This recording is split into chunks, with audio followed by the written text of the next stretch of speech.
नरेंद्र मोदी ने जब मोहम्मद यूनुस को रिसीव किया तो मोहम्मद यूनुस का बॉडी लैंग्वेज और कॉन्फिडेंस जीरो था।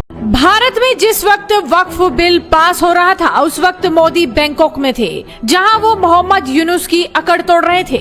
यूनुस गवर्नमेंट ये वो गवर्नमेंट है जिसने आते ही एंटी इंडियन नैरेटिव बिल्ड किया, मजहबी एक्सट्रीमिज्म को बांग्लादेश के अंदर हवा दी और हिंदुओं के ऊपर अत्याचार किए। ह्यूमैनिटी फर्स्ट का नारा हमने पाकिस्तान से लगाया, नायला पाकिस्तानी चैनल पर, पूरी दुनिया ने जो है, इवन इसमें ट्रम्प भी शामिल है जिन्होंने कहा कि हिंदुओं के ऊपर जो अत्याचार है, जुल्म है, उसको रोका जाए।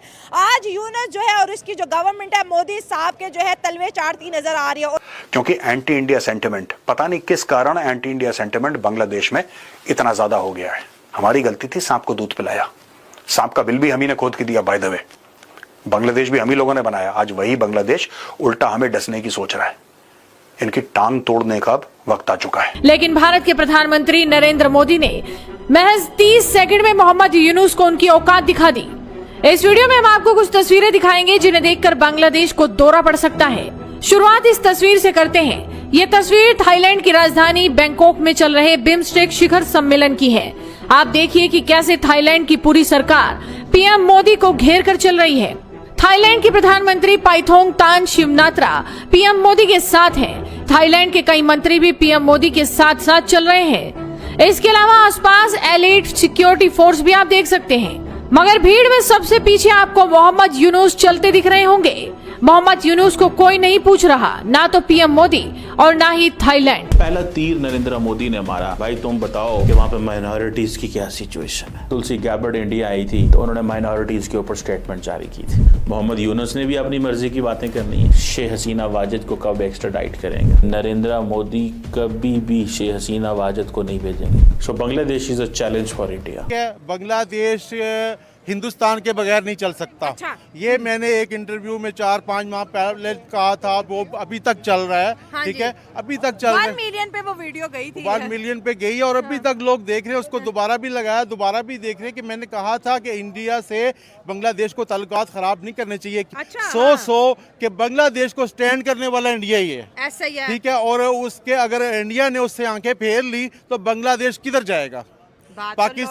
पाकिस्तान तो मतलब उसकी मदद कर रहा है, कितनी करेगा? जहाँ बॉर्डर ही नहीं लगता, जहाँ चीजें पहुँचानी मुश्किल है। पाकिस्तान के पास तो अपने इजनास नहीं है, उनके कैसे पूरे करता? हाँ। वो तो अपनी चीनी के लिए लाइनों में लगा हुआ है। दुनिया हिंदुस्तान से मांग रहा है। हाँ। तो लिहाजा जब इंसान कहीं मोहल्ले में रहता है, दुनिया में रहता है, तो अच्छे बुरे सबसे ताल्लुकात अच्छे रखने पड़ते हैं। हाँ। बदमाशी वो करते हैं जिनके घर में दाने पूरे हों। अच्छा। इनके घर में दाने पूरे नहीं है बांग्लादेश के। हाँ। जब सब कुछ पूरा ही नहीं है तो फिर क्यों फसाद डालते हैं? हाँ। बांग्लादेश की कौम, हर बंदा प्रोटेस्ट करता है। दुनिया में शायद वाहिद मुल्क है कि रेडी वाला भी रोजाना प्रोटेस्ट करता है। ठीक है, कार और वाला भी करता है। जिसके बच्चे नहीं पैदा होते वो भी प्रोटेस्ट करता है, जिसके ज्यादा होते हैं वो भी प्रोटेस्ट करता है। हाँ। तो लिहाजा बांग्लादेशी भाइयों से गुजारिश है कि देखें, अभी हिंदुस्तान के पास तो आप गए हैं, मगर ये तो देखिए आप कितना गंद करके गए हैं। गंद बड़ा मचाया आपने 5 जब उधर ही जाना था अब्बू जी के पास ही, तो इतना गंद अब्बू जी को इतना नाराज करने की क्या जरूरत है? हाँ। आज अब्बू जी आपको मिले तो हैं, हाँ। मगर वो दिल से तो नहीं मिले ना। कि बांग्लादेश के प्रमुख सलाहकार जिस तरह का रुख भारत को लेकर अख्तियार किए हुए हैं, उसने कई तरह की चिंताएं जाहिर कर दी हैं। हाल ही में जब बांग्लादेश के प्रमुख सलाहकार चीन के दौरे पर गए थे तो उन्होंने भारत को लेकर कई विवादित बयान दिए। इससे भारत के लोगों में अच्छी खासी नाराजगी है। बांग्लादेश के अंतरिम सरकार के प्रमुख सलाहकार ने यहां तक कह दिया था कि भारत के जो 7 राज्य हैं उसके सामने बांग्लादेश ही है और बांग्लादेश ही इंडियन ओशन का गार्डन है। यूनुस के इस बयान ने भारतीय सेना के पूर्व अधिकारियों को भी गुस्सा दिला दिया है। इस पूरे बयान को लेकर केजीएस ढिल्लो का भी बयान सामने आया है, जहां उन्होंने बांग्लादेश के प्रमुख सलाहकार के इस बयान पर तीखी प्रतिक्रिया दी है। वो सोशल मीडिया एक्स पर लिखते हैं कि यूनुस लगता है 2-3 चीजें भूल गए हैं, जिसमें उन्होंने सबसे पहले लिखा है कि वो भारतीय नौसेना और भारतीय डिफेंस फोर्सेस को भूल गए हैं। इसके अलावा वो ये भूल गए हैं कि बांग्लादेश पूरी तरह से इंडिया से घिरा हुआ है और 4000 किलोमीटर का बॉर्डर शेयर करता है। वहीं बांग्लादेश इस बात को भी भूल गया है कि वो अस्तित्व में इसीलिए आया क्योंकि भारत और भारतीय सुरक्षा बलों ने उनके लिए काम किया। उन्होंने ये भी लिखा है कि पैदा करने वाले से तमीज से बात करते हैं। जय हिंद। ठीक है, अगर हम मोदी साहब की बात करें तो मोदी साहब बड़े कट्टर हिंदू है, अपने हिंदू रिलीजन को हर प्लेटफॉर्म के ऊपर परफॉर्म करते हैं। देखिए उनका ये मानना है मोदी साहब की, मैंने पॉलिटिक्स से ये जाना है कि पूरी दुनिया के अंदर जितने भी हिंदू हैं उनको भारत के पॉइंट ऑफ व्यू से रिप्रेजेंट करते हैं।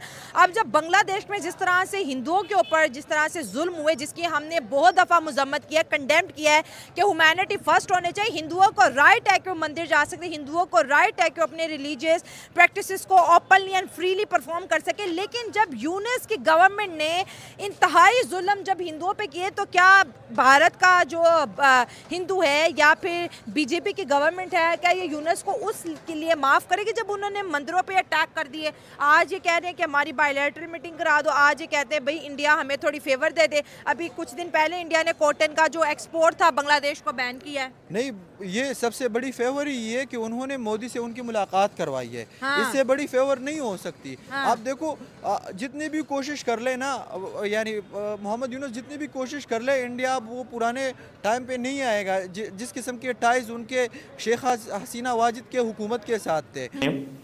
कि मोदी साहब ने तस्वीर रिसीव की, उन्होंने उससे गपशप मारी, 30-40 मिनट की गुफ्तगू हुई, उस गुफ्तगू में क्या होगा, लेकिन वो जो हैंडशेक ना करना यूनुस साहब की टीम से, पेपर निकाल लेना पहले ही कि मैंने क्या बात करनी है, अभी संभले ही हैं तो पेपर निकाल लिया गया। हाथ में पेपर है मोहम्मद यूनुस के, और वो जारी बात है जो बातें उन्होंने करनी थी वो जारी बात है वो बातें उन्होंने वहाँ पे की होंगी। लेकिन वो जो जिस अंदाज में मोदी साहब ने उसको रिसीव किया यूनुस साहब को, that was very hostile environment था।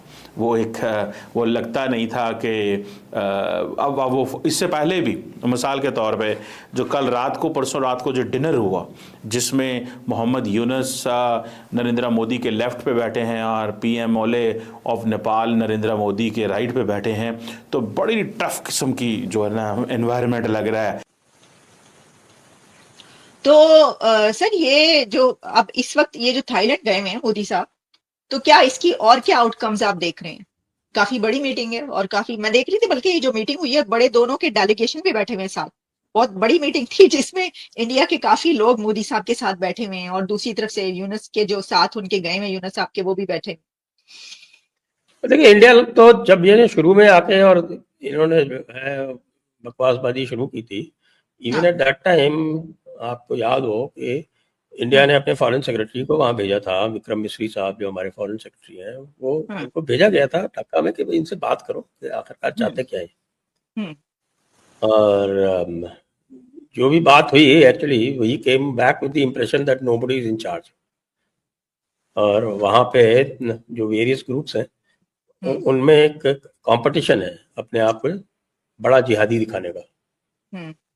तो इन सच ए situation civilized engagement was becoming impossible.